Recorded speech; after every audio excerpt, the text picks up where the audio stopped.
Au bout d'un moment, mon cerveau s'est déconnecté. Je n'ai plus réagi, je n'ai plus parlé, j'ai pas pu crier. Alors bonjour, je suis une femme et j'ai été victime d'une agression sexuelle dans l'établissement scolaire quand j'étais mineur. J'avais à l'époque 16 ans et aujourd'hui j'en ai 22. Donc je vais vous raconter un peu ce qui s'est passé et où j'en suis aujourd'hui par rapport à ça. Donc tout s'est passé un mardi comme les autres, où j'étais avec un ancien camarade qui était plus grand que moi à l'époque, lui qui était majeur. On était amis, du moins par ma vision. Il m'avait fait des avances, etc. Mais je lui ai expliqué que je n'étais pas plus intéressé que ça, surtout il m'expliquait un peu ses problèmes de couple. Donc il avait déjà sa partenaire à l'époque. Et un bon jour, il m'a demandé de l'accompagner en cours. Ce que pour moi qui était normal. Donc sans vraiment avoir peur, je l'ai accompagné. Et il m'a ramené dans un endroit de l'établissement scolaire où il n'y avait pas vraiment cours. C'était l'un des bâtiments de maths et tout en haut, en fait, il n'y avait jamais cours puisqu'il n'y avait pas assez de professeurs. Arrivé là-haut, je lui demande qu'est-ce qu'on fait là, en fait. Il n'y a personne, t'as cours où? Et puis, dans ce moment-là, il me plaque contre le mur. Donc, faut savoir, à l'époque, je faisais quoi, 50 kilos. J'étais en première. Lui, il était plus grand que moi, donc je pense 1m80, 90. Donc, il me plaque contre le mur. Je lui dis que je ne veux pas, je veux qu'il arrête. Il ne m'écoute pas. Je lui dis que je vais crier. Il s'en fout, il continue malgré tout. De là, il commence à m'embrasser et je lui explique que je ne veux pas. Malgré, je peux pas dire combien de fois que j'ai dit que je ne voulais pas, mais malgré tout effort, j'ai dit que je ne voulais pas. Il n'a pas compris en fait. Il a continué à faire ce qu'il avait à faire. À l'époque, je mettais beaucoup de jeans stretch. C'est pour ça qu'aujourd'hui, je n'en mets plus. Puisque, en fait, par rapport à ce jean, ben, il a pu mettre sa main jusqu'à mon sexe. Il a forcé le passage. Je vais dire ça comme ça. Il a forcé le passage pour faire ce qu'il avait à faire. Au bout d'un moment, mon cerveau s'est déconnecté. Je n'ai plus réagi, je n'ai plus parlé, j'ai pas pu crier. Et en fait, ce que pour moi qui n'était pas normal. Parce qu'il faut savoir que j'ai un faux caractère. En général, je me laisse pas faire. Et là, voir que tout s'est passé et que je n'ai pas pu réagir comme je l'imaginais, j'ai pas compris. Quand il a terminé, il faut savoir, comme on était amis, il avait mon numéro de téléphone, il m'a envoyé un message en me disant, je suis désolé, je voulais pas te faire peur, tu me donnais trop envie, j'ai pas pu résister, des petits messages comme ça que j'ai jusqu'à maintenant sur mon téléphone. Sur le coup direct, après, j'avais cours, donc je suis allé en cours et je me suis mis à pleurer. Personne ne comprenait pourquoi. J'ai expliqué à une de mes amies et elle m'a dit, mais en fait, ce que tu viens de vivre là, c'est une agression. Donc de là, j'ai passé la fin de mon après-midi, je suis rentré chez moi, donc je dis rien à ma maman, sauf que au final, je suis détruite. Et je savais qu'il y avait une de mes cousines qui également avait le contact de ce jeune homme. Donc je l'appelle et je lui dis, ouais, il faut que tu arrêtes de parler avec lui, il n'est pas gentil, etc. Elle me demande pourquoi je dis ça, pourquoi je réagis comme ça, qu'est-ce qui se passe. Et en fait, à ce moment-là, ça, je mangeais dans le salon. Et en fait, maman me dit, mais c'est quoi ton problème et tout. Et je commence à pleurer. De là, heureusement, maman, elle a eu une très bonne réaction. Elle est directement partie, elle a été chercher mon papa. Elle a expliqué à mon papa ce qui s'était passé. Donc, ils sont directement allés à la gendarmerie. Il devait être 20h30, 21h. La gendarmerie est venue chez moi. Ils ont pris ma déposition sur le coup. Et comme bon réflexe, je dirais, j'ai gardé. En fait, je voulais plus voir les vêtements que j'avais sur moi. Donc, je les avais mis dans une tête d'oreiller. Et ils m'ont expliqué que j'avais un bon réflexe et tout. Ils sont partis avec les vêtements.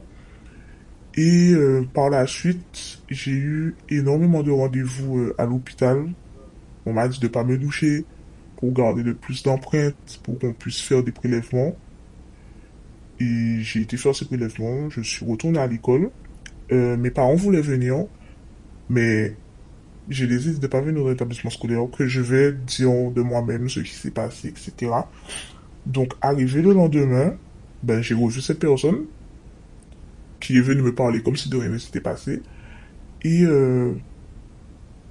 par la suite, j'ai été voir un surveillant qui avait pour mission, en fait, on l'appelait le médiateur dans l'établissement scolaire. Donc, en vrai, il réglait les problèmes, etc. Et ce jour-là, quand j'étais dans son bureau, j'ai été accompagné d'un ami de l'époque. Et ce jour-là, j'avais l'impression que le monde voulait m'empêcher de parler. Puisque le téléphone n'arrêtait pas de sonner, il me disait d'attendre. À chaque fois que je voulais parler, il y avait un truc, quelqu'un venait frapper à la porte. Au bout d'un moment, j'en ai eu marre et j'ai juste pété un plomb et je lui ai dit telle personne m'a fait telle chose. Et là, j'ai senti tout le poids que j'avais tomber. Suite à ça, ben, on m'a emmené voir le proviseur. Et à ce moment-là, ça, c'était les périodes d'examen pour les plus grands, donc lui en l'occurrence. Et je me rappelle en fait que j'avais dit au proviseur, ouais, mais laissez-le passer son bac. Je veux pas que ça soit de ma faute s'il rate sa vie. Ce que je n'ai pas trop compris de moi-même. Et voilà. Après, malheureusement, l'histoire s'est répandue dans le lycée. Ce qui a fait que on m'a traité de menteuse. Jusqu'à aujourd'hui, j'ai des retours en cours, des gens qui me disent, ouais, t'as menti et tout pour avoir de l'argent. Par rapport aux suites de la procédure, du moins, je pense. Mais bon. Ben, quand l'histoire a commencé à faire le tour du lycée et tout, bon, on disait que je mentais, que j'avais envie, que j'ai la vie chauffée, que, que je faisais jour, mais j'avais kiffé et tout. Donc bon, c'est resté comme ça jusqu'à ce que je termine mes années de lycée. J'ai dû faire des séances de psy parce que je n'arrivais plus à dormir. En fait, j'étais complètement anéanti. En fait, je ne comprenais pas ce qui m'arrivait. J'ai eu des blocages avec certaines personnes, ce qui fait qu'aujourd'hui, ben, ça m'intéresse pas de parler avec des gens. Mais je travaille encore dessus jusqu'à aujourd'hui, donc ça va, mieux du moins. Et j'ai revu cette personne plusieurs fois. Après des années, la dernière fois que je l'ai vue, je pense que c'était au carnaval de Pointe-à-Pitre. Mais la seule fois où vraiment on s'est vu et qu'il a eu un comportement bizarre, je partais en voyage.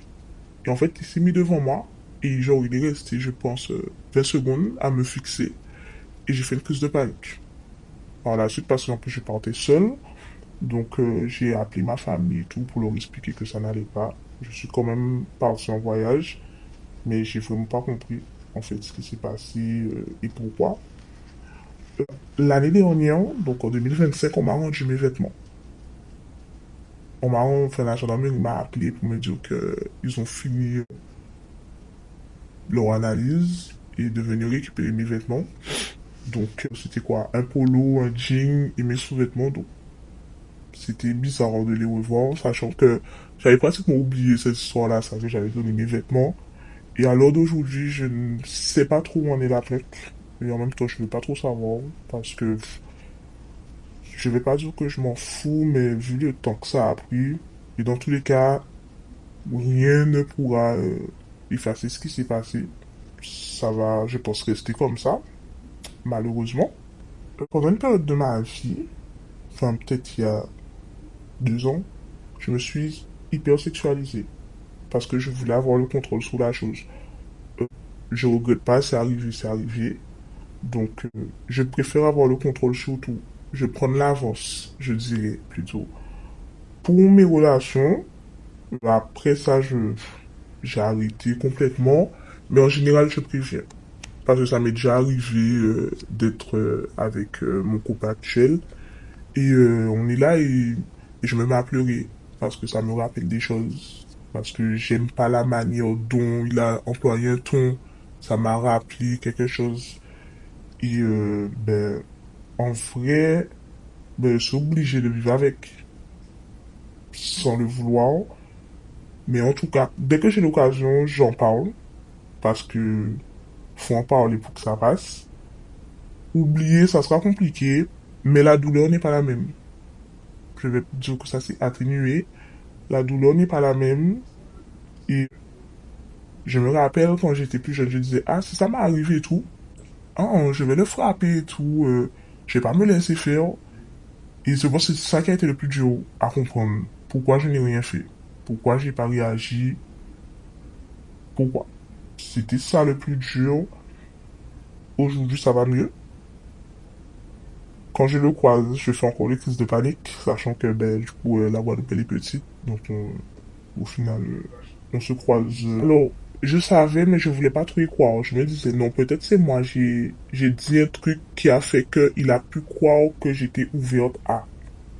J'ai pas trop réalisé, même quand ma cousine me l'a dit, au final, ben, j'ai passé le téléphone à ma maman. De là que ma cousine a plus expliqué à ma maman. C'est vraiment quand la gendarmerie est venue chez moi, j'ai commencé à comprendre, ah oui, il y a un problème. Puis quand le lendemain, j'ai été faire les analyses et tout, j'étais vraiment dans le déni. Enfin, je faisais des petites blagues et tout dans la voiture avec mon papa. Et je sentais qu'en fait, je faisais des blagues pour détendre l'atmosphère. Mais ouais, je sentais que ouais, là c'était du sérieux là, c'est pas le moment de rigoler. Même après, parce que par la suite, comme j'étais mineur, j'ai été entendu à Bemaou. J'étais filmé, enregistré. Et ouais, c'est à ce moment-là, ça, je me dis, mhm, là c'est pas bon. Il faut parler. Parce qu'au final, ce qu'on ne dit pas, c'est ce qui nous détruit. Au final des comptes.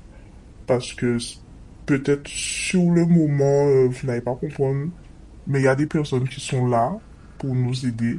C'est vrai que même moi, j'ai de la chance, ma famille a vite compris, mais je sais que pour d'autres, c'est compliqué, qui vont pas comprendre, qui vont essayer de minimiser la chose, qui vont dire qu'elles exagèrent, etc. Mais si pour vous, c'est pas normal, c'est que c'est pas normal. Donc, il faut parler, il faut aller voir les psys parce que ça aide, ça veut pas juste dire que tu as un problème dans la tête, que tu es folle. Ça aide vraiment parce que les idées noires, ça existe. Les tentatives de suicide, ça existe. Et justement, faut pas laisser une autre personne faire le choix de ta vie pour toi. Il faut continuer d'avancer malgré tout. On va pas demander la lune à la justice, hein, c'est déjà assez compliqué comme ça, je peux comprendre, mais ça va prendre du temps. Là aujourd'hui, là en 2026, je sais pas du tout où ça en est. Ça fait très longtemps que j'ai arrêté d'appeler pour savoir où ça en était. Et en général, on sait pas trop. J'aurais aimé dire tous les hommes sont pareils. L'homme c'est chien, comme on a l'habitude de dire ici. Mais ils sont pas tous pareils. Il faut savoir faire attention et malheureusement, ben, il y a ceux qui jouent tellement bien leur jeu que tu vas jamais voir. Faut jamais se donner à 100%. Vaut mieux ne pas avoir que avoir et être dans, dans le malheur par la suite. Donc faites confiance à personne. En vrai, de vrai. Même les cousins, faut pas faire confiance.